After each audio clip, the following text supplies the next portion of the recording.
આજે હું બનાવવાની છું સિંગ પાક. એના માટે મેં સિંગના દાણા લઈ લીધા છે. પહેલાંથી જ શેકીને ફોતરા કાઢીને તૈયાર કરી લીધા છે. એક બાઉલ સિંગ લીધી છે, એની સાથે તલ લીધા છે, એ પણ મેં શેકેલા લીધા છે. આપણે તતડે ને એટલા શેકવાના છે, જેથી કરીને એનો સ્વાદ સરસ આવે. અને ટોપરું લીધું છે મેં, તમે તૈયાર પણ લઈ શકો છો. અને મેં ઘરે વાટકો લઈને છીણી લીધું છે. તલથી અડધું ટોપરું લીધું છે.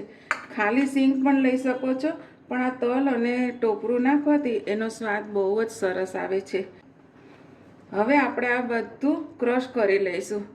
આપણે એનો ભૂકો કરી લેવાનો છે, તો હું એને મિક્સચરમાં ભૂકો કરી લઈશ. ક્રશ કરી લીધું છે, ત્રણેય વસ્તુ ક્રશ થઈ ગઈ છે. હવે આપણે આ બધું મિક્સ કરી લઈશું.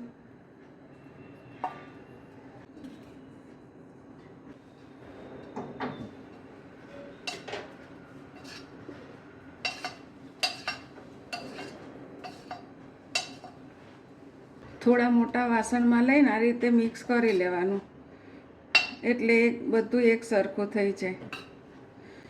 હવે આપણે એક ચાસણી બનાવી લઈશું. ચાસણી બનાવવા માટે આપણે તાસણો મૂકી દઈશું. પોણો બાઉલ ખાંડ લઈ લઈશું. ખાંડ ડૂબે એટલું પાણી લઈ લઈશું.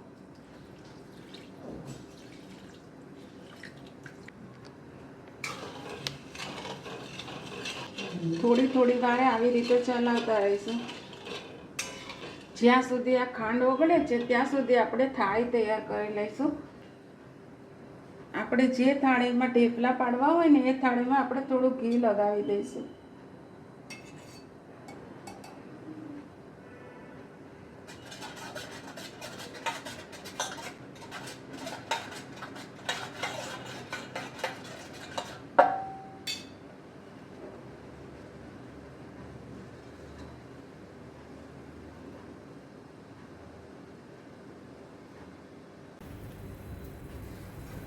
આપણી ખાંડ પણ સરસ ઓગળી ગઈ છે.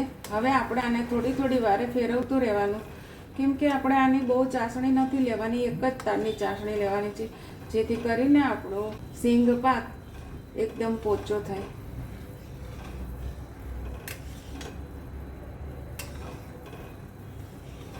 જોઈ લઈએ આપણી ચાસણી થઈ છે કે નહીં.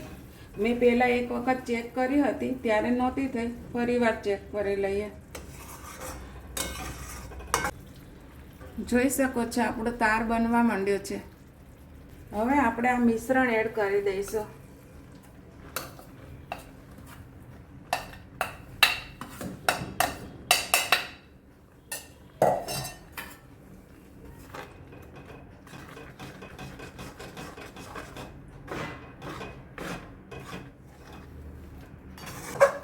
સારી રીતે મિક્સ કરી લેવાનું. આ સમયે થોડો એલચી પાવડર એડ કરી લેવાનો, એટલે બહુ જ ટેસ્ટી લાગે છે. ફરીવાર સરસ રીતે મિક્સ કરી લઈશું. ગેસ બંધ કરી દઈશું અને 1 ચમચી જેટલું ઘી એડ કરી દઈશું, જેથી કરીને માંડવી પાકનો ટેસ્ટ બહુ જ સરસ આવે.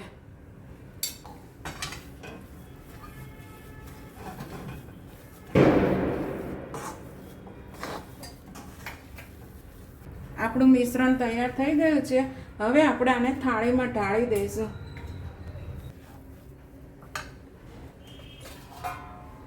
આપણે ઘી લગાવેલી થાળીમાં પાથરી દઈશું.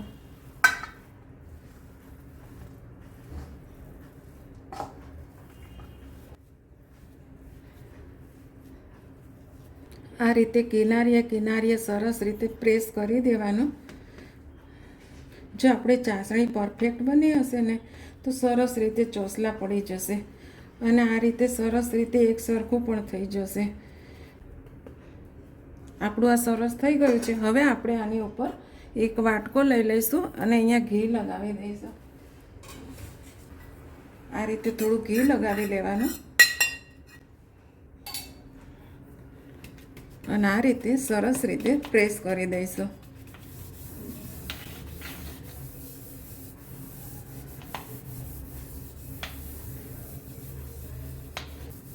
આ રીતે એક સરખું કરી લેવાનું.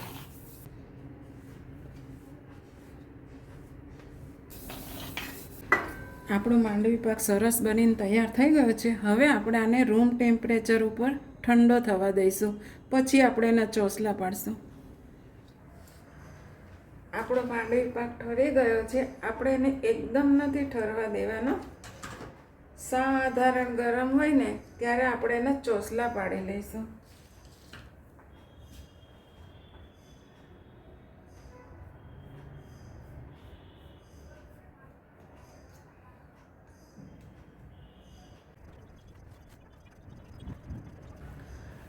આપણો માંડવી પાક બનીને તૈયાર છે.